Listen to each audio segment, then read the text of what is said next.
Thomas Sankara, de son vrai nom, Thomas Isidore Noël Sankara, né le 21 décembre 1949 à Yako, Haute-Volta, rebaptisé Burkina Faso, est fils d'un père, Silmi Mossi, Peul Mossi, originaire du village de Sitoéga, dans le département de Bokin, dans la province du Passoré, et d'une mère Mossi de milieu modeste, originaire de Zignaré. Il grandit entre valeurs militaires et religiosité chrétienne. Son père est un ancien combattant de l'armée française et prisonnier de guerre de la Seconde Guerre mondiale. Les affectations successives de son père, devenu infirmier gendarme, dans plusieurs régions du pays, lui permettent d'échapper à la grande pauvreté dans laquelle vivent la plupart des indigènes. Il fait ses études secondaires, d'abord au lycée Ouézin Koulibaly de Bobo Dioulasso, deuxième ville et capitale économique du pays, puis, de la seconde au baccalauréat, à Ouagadougou, capitale politique du Burkina, au Prytanée militaire de Kadiogo.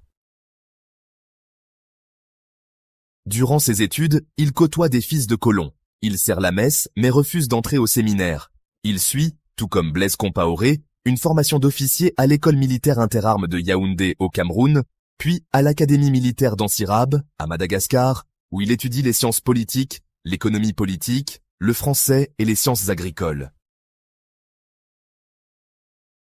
En 1976, il devient commandant du Centre national d'entraînement commando, situé à Pau, dans la province du Naouri, à 150 km au sud de la capitale. La même année, ils prennent part à un stage d'aguerrissement au Maroc.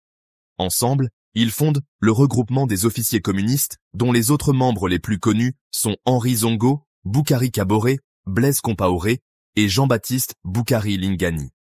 Durant ses études à Madagascar, où il fréquente de jeunes coopérants marxistes comme Guy Pourcet ou François de Negroni, il assiste en 1972 à la révolution qui conduit à la fin du régime de Philibert Tsiranana. Cela l'amène à concevoir l'idée d'une révolution démocratique et populaire. De retour en Haute-Volta, en 1973, avec le grade de sous-lieutenant, il est affecté à la formation des jeunes recrues. Il s'y fait remarquer par sa conception de la formation militaire, dans laquelle il inclut un enseignement sur les droits et les devoirs du citoyen, insistant sur la formation politique des soldats. Sans formation politique patriotique, un militaire n'est qu'un criminel en puissance, a-t-il coutume de dire. En 1964, il s'illustre militairement lors de la guerre avec le Mali, ce qui lui donne une renommée nationale. Capitaine, il crée ensuite une organisation clandestine avec d'autres officiers, se rapproche de militants d'extrême gauche et fait de nombreuses lectures. À la fin des années 1970 et au début des années 1980, la Haute-Volta, telle que s'appelait alors le Burkina Faso, connaît une alternance de périodes autoritaires et de démocratie parlementaire. Les personnalités politiques sont coupées de la petite bourgeoisie urbaine politisée, et cette scission est renforcée par des scandales financiers. Cela amène de jeunes officiers ambitieux et désireux de moderniser le pays, comme Thomas Sankara, à s'investir en politique, se posant en contraste avec des hommes politiques plus âgés et moins éduqués. Un coup d'État militaire a lieu en novembre 1980, mais le nouveau régime, bien que populaire, se montre rapidement répressif et lie l'armée à des scandales. Thomas Sankara ne participe pas au coup d'État, mais ne s'y oppose pas non plus. Populaire, il est nommé en septembre 1981 secrétaire d'État à l'information dans le gouvernement du colonel Saïe Zerbo avant de démissionner en réaction à la suppression du droit de grève, déclarant le 21 avril 1982 en direct à la télévision « Malheur à ceux qui bâillonnent le peuple ». Il est alors dégradé et chassé de la capitale. Le 7 novembre 1982, un nouveau coup d'État porte au pouvoir le médecin militaire Jean-Baptiste Ouédraogo. Plus tard, ce dernier assurera que le coup d'État avait été préparé au seul profit de Thomas Sankara, mais que ce dernier avait décliné l'offre au dernier moment. On l'avait donc choisi, contre son gré, parce qu'il était l'officier le plus ancien dans le grade de commandant. Sankara devient Premier ministre en janvier 1983 d'un Conseil de salut du peuple, position acquise grâce au rapport de force favorable au camp progressiste au sein de l'armée.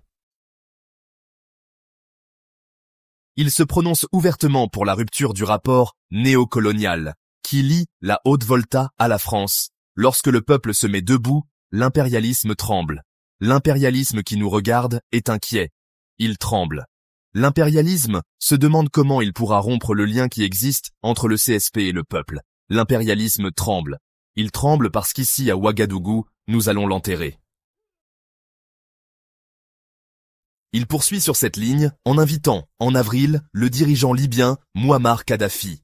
Le 17 mai, il est limogé et mis en résidence surveillée, peut-être sous la pression de la France. Des manifestations populaires soutenues par les partis de gauche et les syndicats contraignent le pouvoir à libérer Sankara. Le 4 août 1983, la garnison insurgée de Pio arrive à Ouagadougou accompagnée d'une foule en liesse. Ce nouveau coup d'État consacre la victoire de l'aile progressiste de l'armée menée par le capitaine Thomas Sankara, qui est placé à la présidence du Conseil national révolutionnaire. Il constitue un gouvernement avec le Parti africain de l'indépendance et l'Union des luttes communistes, reconstruite. Il déclare que ses objectifs sont refuser l'état de survie, desserrer les pressions, libérer nos campagnes d'un immobilisme moyenâgeux ou d'une régression, démocratiser notre société, ouvrir les esprits sur un univers de responsabilité collective pour oser inventer l'avenir, briser et reconstruire l'administration à travers une autre image du fonctionnaire, plonger notre armée dans le peuple par le travail productif et lui rappeler incessamment que sans formation patriotique, un militaire n'est qu'un criminel en puissance. Il s'entoure de cadres compétents, défend la transformation de l'administration, la redistribution des richesses, la libération des femmes, la responsabilisation de la jeunesse, la décentralisation, la lutte contre la corruption, etc. Le 4 août 1984, la République de Haute-Volta est renommée Burkina Faso. Parfois, il refuse après débat certains projets nationaux, comme celui de l'école nouvelle, qu'il juge trop radical. Les comités de défense de la Révolution auront cependant tendance à se comporter en milices révolutionnaires, faisant régner la terreur, luttant contre les syndicats jugés dangereux, car liés à l'opposition du Front patriotique voltaïque et du Parti communiste révolutionnaire voltaïque. Thomas Sankara dénonce toutefois certains excès des comités de défense de la Révolution. Néanmoins, subsiste une opposition au processus révolutionnaire et populaire engagé depuis le coup d'État du 4 août 1983. Une violente répression s'abat sur elle. Le 11 juin, la Cour martiale révolutionnaire de Ouagadougou statue sur le sort des personnes impliquées dans ce que les autorités présentent comme le putsch manqué du 28 mai, le Monde du 11 juin. 7 conjurés sont immédiatement fusillés après le verdict, 5 autres condamnés à des peines de travaux forcés. Pour la première fois dans l'histoire de la Haute-Volta, des peines capitales ont été prononcées par un tribunal et exécutées. Parallèlement, un incendie criminel détruit les locaux abritant l'imprimerie du quotidien indépendant L'Observateur. Les dépenses de fonctionnement diminuent pour renforcer l'investissement. Les salaires sont ponctionnés de 5 à 12%, mais les loyers sont déclarés gratuits pendant un an. Par exemple, Sankara arrivant au pouvoir se rend compte que les ministres se déplacent en Renault 25, voiture haut de gamme. Il décide alors que désormais, les ministres utiliseront une Renault 5 et ainsi montreront l'exemple. Ces aides alimentaires, qui installent dans nos esprits des réflexes de mendiants, d'assistés, nous n'en voulons vraiment plus. Il faut produire plus, parce qu'il est normal que celui qui vous donne à manger vous dicte également ses volontés. Le nouveau régime vise à développer une économie ne dépendant plus de l'aide extérieure. Les importations de fruits et légumes sont interdites, afin d'inciter les commerçants à se fournir dans les zones de production situées dans le sud-ouest du Burkina Faso. Cela est favorisé par la mise en place de nouveaux circuits de distribution et d'une chaîne nationale de magasins.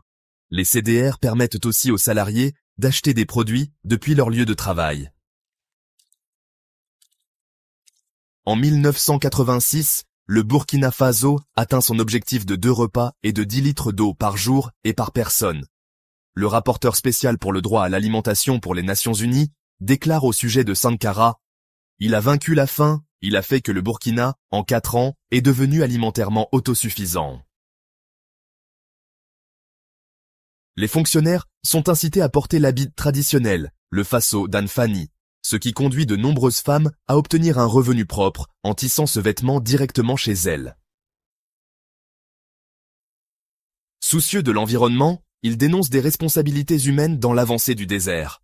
En avril 1985, le Conseil national de la Révolution lance ainsi les 3 luttes. Fin des coupes de bois abusives et campagne de sensibilisation concernant l'utilisation du gaz, fin des feux de brousse et fin de la divagation des animaux.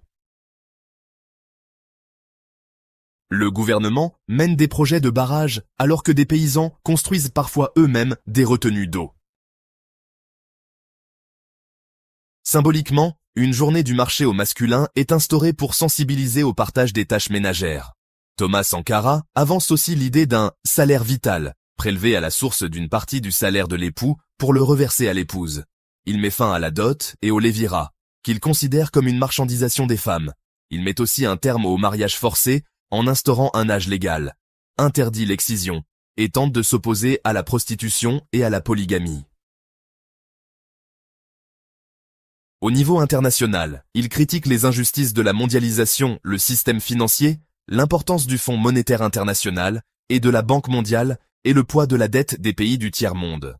Le Burkina Faso ne contracte ainsi pas de prêt avec le FMI, dont il rejette les conditions. Thomas Sankara considère en effet ce système comme un moyen de reconquête savamment organisé de l'Afrique, pour que sa croissance et son développement obéissent à des paliers, à des normes qui nous sont totalement étrangers. Anticipant la réaction des pays occidentaux, il insiste à Addis Abeba, en 1987, sur la nécessité d'un refus collectif des pays africains de son paiement. Si le Burkina Faso tout seul refuse de payer la dette, je ne serai pas là à la prochaine conférence. 3 mois avant son assassinat, il prononce, pendant un sommet de l'Organisation de l'Unité africaine à Addis Abeba, en 1987, un discours passé à la postérité dans lequel il contestait la légitimité de la dette de son pays et appelle à une action collective de pays africains. Thomas Sankara définit son programme comme anti-impérialiste, en particulier dans son discours d'orientation politique, écrit en septembre-octobre 1983 par Valère Sommet et enregistré dans la salle du Conseil de l'Entente, puis diffusé à la radio le 2 octobre 1983. À cet égard, la France devient la principale cible de la rhétorique révolutionnaire. Ces attaques culminent avec le déplacement de François Mitterrand au Burkina Faso en novembre 1986, au cours duquel Thomas Sankara critique violemment la politique de la France pour avoir reçu Pieter Botha, le Premier ministre d'Afrique du Sud, et Jonas Savimbi, chef de l'UNITA, l'un et l'autre, couverts de sang des pieds jusqu'à la tête. L'aide économique française est réduite de 80% entre 1983 et 1985. Guy Pen, conseiller du président François Mitterrand sur les affaires africaines, organise en France une campagne médiatique de dénigrement à l'encontre de Thomas Sankara en collaboration avec la DGSE, qui fournit à la presse une série de documents sur de supposées atrocités destinés à alimenter des articles à charge. Un programme de coopération avec Cuba est mis sur pied.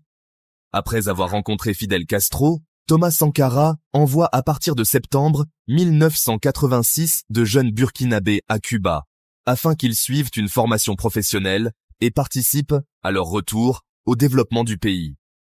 Ces derniers doivent être volontaires et sont recrutés sur la base d'un concours avec une priorité donnée aux orphelins et enfants des milieux ruraux et défavorisés. Quelques 600 adolescents se sont ainsi envolés vers Cuba pour terminer leur cursus scolaire et suivre une formation professionnelle afin de devenir médecin, ingénieur, agronome ou encore gynécologue. Dénonçant le soutien des États-Unis à Israël et à l'Afrique du Sud, il appelle les pays africains à boycotter les Jeux olympiques d'été de 1984 à Los Angeles. Devant l'Assemblée générale des Nations unies, il dénonce également l'invasion de la Grenade par les États-Unis, qui répliquent en mettant en place des sanctions commerciales contre le Burkina. Toujours à l'ONU, il demande la fin du droit de veto accordé aux grandes puissances. Au nom du droit des peuples à la souveraineté, il soutient les revendications nationales du Sahara occidental, de la Palestine, les sandinistes nicaraguayens ou encore l'ANC sud-africaine. S'il entretient de bonnes relations avec les dirigeants ghanéens Jerry Rawlings et Libyan Muammar Kadhafi, il est relativement isolé en Afrique de l'Ouest. Les dirigeants proches de la France, comme Houphouët-Boigny en Côte d'Ivoire ou Hassan II au Maroc, lui sont particulièrement hostiles. Plusieurs régimes africains proches de Paris organisent en 1985 une tentative de déstabilisation du Burkina Faso afin de favoriser le renversement de Thomas Sankara.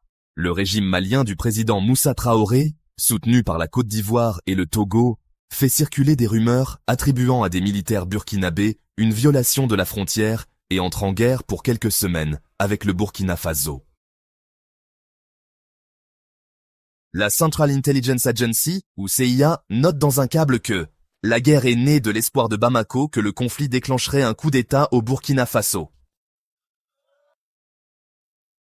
La rigueur et l'intégrité de Thomas Sankara déplaisent à plusieurs. Par exemple, il se déplace dans une Renault 5.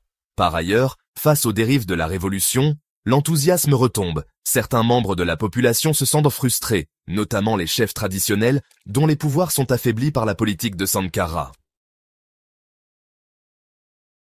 En fin d'après-midi du 15 octobre 1987, Thomas Sankara et 6 membres de son cabinet sont réunis dans une salle du Conseil de l'Entente à Ouagadougou.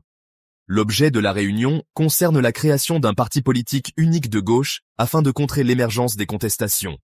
Dès le début de la réunion, un commando militaire fait irruption dans le bâtiment en décimant la garde rapprochée de Sankara, puis parvient à la salle de réunion où il donne l'ordre aux occupants de sortir. D'après le témoignage du seul survivant, le conseiller à la présidence Alouna Traoré, Thomas Sankara sort le premier, les mains en l'air, en disant aux membres du cabinet « Ne bougez pas, c'est de moi qu'ils ont besoin ». Puis il est abattu par les assaillants. Les autres membres subissent le même sort, sauf Traoré, qui est conduit dans une autre salle où il retrouve d'autres collègues. Outre Thomas Sankara, 12 personnes sont assassinées. 5 membres du cabinet, Bonaventure Compaoré, employé à la présidence Christophe Sabat, secrétaire permanent du Conseil national de la Révolution Frédéric Kiemdé, conseiller juridique à la présidence Patrice Zagré, professeur de philosophie Paulin Babou Bamouni, directeur de la presse présidentielle. 5 gardes, Abdoulaye Gouem, Emmanuel Bationo, Amado Sawadogo, Noufou Sawadogo, Walilaye Ouedraogo, ainsi que le gendarme Patenema Soré et Dersomda, le chauffeur de Thomas Sankara. Coup d'État, un communiqué lu à la radio annonce la dissolution du Conseil national de la Révolution et la démission du président Sankara, remplacé par Blaise Compaoré. La même nuit, Thomas Sankara et ses camarades sont enterrés sans tombe au cimetière de Dagnoen, à Ouagadougou, par une vingtaine de détenus réquisitionnés pour l'occasion. Plus tard, de simples tombes en ciment sont édifiées. Plusieurs jours après, le certificat de décès de Sankara, publié dans la presse, indique qu'il est décédé de mort naturelle. Blaise Compaoré est soupçonné d'être le principal responsable de son assassinat. En 2006, le Comité des droits de l'homme de l'Organisation des Nations Unies condamne l'absence de tout procès ou de toute enquête de la part du gouvernement burkinabé sur la mort de Sankara. Cette décision symbolique constitue une première mondiale dans la lutte contre l'impunité. Le 14 mai 2015, pour la première fois depuis 2007, Mariam Sankara, de retour à Ouagadougou après le renversement de Blaise Compaoré pour être entendue par le juge chargé d'enquêter sur la mort de son mari, est accueillie par plusieurs milliers de personnes. Des doutes subsistent sur le lieu véritable de la sépulture de Sankara. Et en mai 2015, un juge burkinabé ordonne l'exhumation de corps du cimetière de Dagnoen pour déterminer s'il s'agit de Sankara et quelles sont les conditions de sa mort. En décembre 2015, un mandat d'arrêt international est lancé par la justice militaire contre Blaise Compaoré, alors en exil en Côte d'Ivoire. Blaise Compaoré est poursuivi notamment pour son implication présumée dans l'assassinat de Thomas Sankara en 1987. Le 6 décembre 2015, Gilbert Diendéré, auteur du patch raté de 2015 au Burkina Faso, est inculpé pour complicité dans l'assassinat de Thomas Sankara. Un article de Jeune Afrique, daté d'octobre 2017, signale que Blaise Compaoré est toujours en Côte d'Ivoire et ne devrait pas faire face à ses juges, les autorités ivoiriennes semblant peu enclines à l'extrader. En octobre 2017, un mémorandum a été remis à l'ambassade de France au Burkina Faso pour demander l'accès à toutes les archives sur l'affaire, en plus d'une ouverture d'une enquête judiciaire en France pour le 30e anniversaire de l'assassinat. Des manifestations se sont déroulées à Ouagadougou, menées par le comité international Thomas Sankara. Le 28 novembre 2017, le président Emmanuel Macron répond à ces demandes et affirme que tous les documents français liés à son assassinat seront déclassifiés pour la justice burkinabé. Elles sont versées au dossier judiciaire en 2020. En octobre 2020, le juge d'instruction au sein du tribunal militaire en charge de l'assassinat de Sankara et des 12 personnes assassinées en même temps termine son travail et rend une ordonnance dans laquelle 25 inculpés sont nommés, dont Blaise Compaoré, son chef d'état-major personnel, le capitaine Gilbert Diendéré, et le chef du commando Hyacinthe Kafando. En avril 2021, des avocats annoncent que Blaise Compaoré, toujours en exil en Côte d'Ivoire, et 13 autres accusés dont Gilbert Diendéré vont être jugés pour attentat à la sûreté de l'État, complicité d'assassinat et complicité de recel de cadavres. Le 17 août 2021, le procureur militaire du Burkina Faso annonce que le procès de Blaise Compaoré et des 13 autres accusés aura lieu le 11 octobre 2021. La Côte d'Ivoire refuse cependant l'extradition de l'ancien président burkinabé. Le procès est brièvement interrompu après le coup d'État de janvier 2022 au Burkina Faso. Le 8 février 2022, le parquet militaire requiert 30 ans de prison à l'encontre de Compaoré pour atteinte à la sûreté de l'État, recel de cadavres et complicité d'assassinat, 30 ans contre Hyacinthe Kafando, 20 ans contre Gilbert Diendéré et 15 ans contre Jean-Pierre Palme. Parmi les 10 autres accusés, 5 sont acquittés.